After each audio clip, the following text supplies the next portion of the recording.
उपमुख्यमंत्री एकनाथ शिंदे यांच्या शिवसेनेचे नुकतेच सोलापूर जिल्ह्यात मिशन टायगर सक्सेस झाले। यामध्ये अनेक नेत्यांचा यशस्वी सहभाग पाहायला मिळाला। यामध्ये विशेष करून अक्कलकोट विधानसभा मतदारसंघातील बोरामणीच्या महिला जिल्हा आघाडीच्या अनिता माळगे यांचा मोठा वाटा होता। आता पुन्हा शिवसेनेच्या गळाला आणखीन एक काँग्रेसचा नेता लागला असल्याचे चित्र दिसत आहे।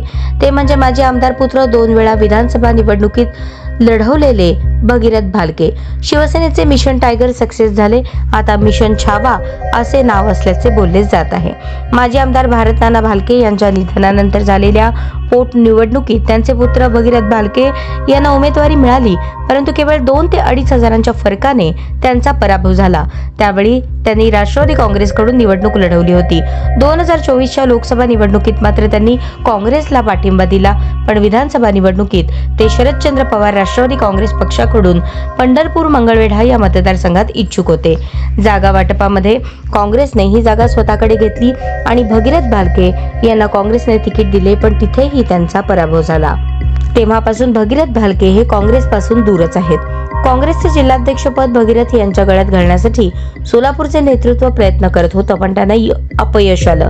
भालके यांनी काँग्रेसची साथ सोडण्याचा निर्णय घेतला असल्याचे समजते।